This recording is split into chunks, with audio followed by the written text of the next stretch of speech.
রাসূল সাল্লাল্লাহু আলাইহি ওয়াসাল্লামের ইন্তেকালের পর তার মৃতদেহ 3 দিন কেন দাফন করা হয়নি, কি হয়েছিল সেদিন? মহান আল্লাহ তাআলা পবিত্র কুরআনে ইরশাদ করেন, ভূপৃষ্ঠের সবকিছুই ধ্বংসশীল, একমাত্র আপনার মহিমান্বিত ও মহানুভব পালনকর্তার সত্তা ছাড়া। প্রত্যেক প্রাণীর মৃত্যুর স্বাদ আস্বাদন করতে হবে, আর প্রত্যেক সম্প্রদায়ের একটা নির্দিষ্ট মেয়াদ রয়েছে। যখন তাদের মেয়াদ শেষ হয়ে যাবে, তখন তারা না এক মুহূর্ত পিছিয়ে যেতে পারবে আর না এগিয়ে আসতে পারবে। কাজেই পৃথিবীতে জন্মগ্রহণকারী সকলের মৃত্যু অবধারিত। নবী রাসূলদের এই স্বাধীনতা দেওয়া হয় যে আপনি কি পৃথিবীতে থাকতে চান নাকি চলে যেতে চান, কিন্তু নবী রাসূলরা চলে যাওয়াকেই প্রাধান্য দিয়েছেন। রাসূল সাল্লাল্লাহু আলাইহি ওয়াসাল্লাম অসুস্থ অবস্থায় একদা আপন গোত্রের লোকদের উপদেশ দিতে গিয়ে বলেন, হে নবীর কন্যা ফাতিমা এবং হে নবীর ফুপু সোফিয়া, নেক কাজ করো, নেক কাজ করো, আমি তোমাদের আল্লাহর কাছ থেকে বাঁচাতে পারবো না। ধীরে ধীরে রোগ যন্ত্রণা আরও বৃদ্ধি পাচ্ছে। একদিন তিনি হযরত আয়েশা রাদিয়াল্লাহু আনহার কাছে কিছু স্বর্ণমুদ্রা জমা রেখেছিলেন। তিনি তীব্র রোগের যন্ত্রণার মধ্যেও বললেন, ও আয়েশা, সেই স্বর্ণমুদ্রাগুলো কোথায় যা আমি তোমার কাছে জমা রেখেছিলাম? আমি কি এই অবস্থায় আল্লাহর কাছে মিলিত হব যে আমার ঘরে স্বর্ণমুদ্রা? এগুলো বিতরণ করে দাও। রোগ যন্ত্রণা কখনো বৃদ্ধি পাচ্ছিল, আবার কখনো হ্রাস পাচ্ছিল। দিন সোমবার তিনি অনেকটা সুস্থ ছিলেন, কিন্তু সময় যত গড়াতে থাকে তিনি ঘন ঘন বেহুশ হতে থাকেন। আর এ অবস্থায় তার পবিত্র জবানে উচ্চারিত হতে থাকে, তাদের দলভুক্ত করুন আল্লাহ যাদের প্রতি অনুকম্পা করেছেন। কখনো বলতে থাকেন, হে আল্লাহ, আপনি মহান বন্ধু। আবার কখনো বলতে থাকেন, এখন আর কেউ নেই, তিনিই মহান বন্ধু। এই কথাটি 3 বার উচ্চারণ করেন। তখন তার পবিত্র আত্মা প্রিয় বন্ধু আল্লাহর সান্নিধ্যে চলে যায়। 63 বছর বয়সে 11 হিজরির রবিউল আউয়াল মাসের 12 তারিখ সোমবার দ্বীপ্রহরে তিনি ইন্তেকাল করেন।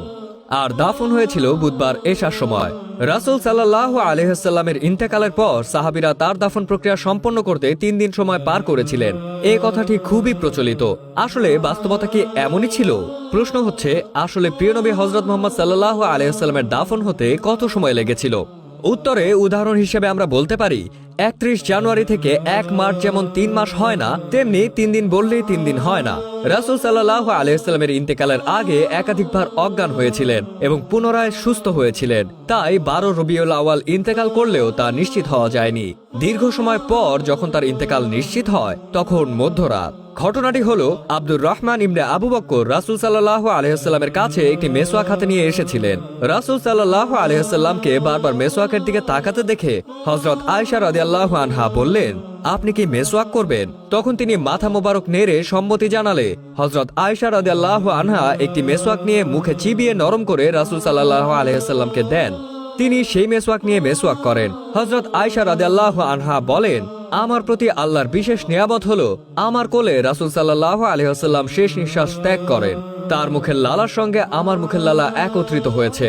আরও নিয়ামত হলো তার হুজরায় রাসূল সাল্লাল্লাহু আলাইহি ওয়াসাল্লাম সমাহিত হন। তার পবিত্রতায় কোরআনের আয়াত নাজিল হয় এবং তিনি একমাত্র রাসূল সাল্লাল্লাহু আলাইহি ওয়াসাল্লামের কুমারী স্ত্রী। রাসূল সাল্লাল্লাহু আলাইহি ওয়াসাল্লামের ইন্তেকালের কথা শুনে হযরত উমর রাদিয়াল্লাহু আনহু জ্ঞানহারা হয়ে যান। তিনি দাঁড়িয়ে বলতে থাকেন, কিছু কিছু মুনাফিক মনে করে রাসূল সাল্লাল্লাহু আলাইহি ওয়াসাল্লাম ইন্তেকাল করেছেন। আসলে তিনি ইন্তেকাল করেননি। তিনি হযরত মুসা আলাইহিস সালামের মতো সেই প্রভুর কাছে গেছেন, আবার ফিরে আসবেন। আল্লাহর শপথ, যারা বলে মুহাম্মদ সাল্লাল্লাহু আলাইহি ওয়াসাল্লাম ইন্তেকাল করেছেন, আমি তাদের হাত পা কেটে ফেলবো। হযরত আবু বকর সিদ্দিক রাদিয়াল্লাহু আনহু রাসূল সাল্লাল্লাহু আলাইহি ওয়াসাল্লামের ইন্তেকালের সময় নিজ বাড়িতে ছিলেন। খবর পেয়ে দ্রুত ছুটে আসেন। তিনি উমর রাদিয়াল্লাহু আনহুকে শান্ত করার জন্য বসতে বললে ওমর রাদিয়াল্লাহু আনহু না বসে আরো উত্তেজিত হয়ে ওঠেন। তখন আবু বকর সিদ্দিক রাদিয়াল্লাহু আনহু উপস্থিত সব সাহাবীর সামনে সূরা আল ইমরানের 144 নম্বর আয়াত তিলাওয়াত করে শোনান। তখন সবাই শান্ত হয় এবং সবাই বুঝতে পারে রাসূল সাল্লাল্লাহু আলাইহি ওয়াসাল্লাম আসলেই ইন্তেকাল করেছেন। হযরত উমর রাদিয়াল্লাহু আনহু হযরত আবু বকর রাদিয়াল্লাহু আনহু এর মুখে রাসূল সাল্লাল্লাহু আলাইহি ওয়াসাল্লামের ইন্তেকালের কথা শুনে মাটিতে ঢলে পড়েন।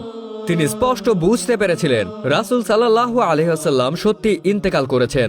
দাফনের স্থান নির্দিষ্ট না থাকায় নবী সাল্লাল্লাহু আলাইহি ওয়াসাল্লামকে কোথায় দাফন করা হবে তা সাহাবায়ে কেরামদের জানা ছিল না। ফলে তাদের মধ্যে মতভেদ দেখা দেয়। কেউ কেউ বলেন জান্নাতুল বাকিতে দাফন করা হোক, কেউ কেউ বলেন মসজিদে নববীতে দাফন করা হোক, আবার কেউ প্রস্তাব করেন হযরত ইব্রাহিম আলাইহিসসালামের পাশে সমাহিত করা হোক। এমত অবস্থায় হযরত আবু বকর রাদিয়াল্লাহু আনহু বলেন, আমি রাসূল সাল্লাল্লাহু আলাইহি সাল্লামকে বলতে শুনেছি, তিনি বলেছেন নবী যেখানেই মৃত্যুবরণ করেন সেখানেই সমাহিত হন। অতঃপর হযরত আয়েশা রাদিয়াল্লাহু আনহা-এর হুজরায় যেখানে রাসূল সাল্লাল্লাহু আলাইহি সাল্লাম ইন্তেকাল করেন সেখানেই সমাহিত করার ব্যাপারে একমত হন। অতঃপর সবাই একমত হয়ে দাফন কাজ সম্পন্ন করেন।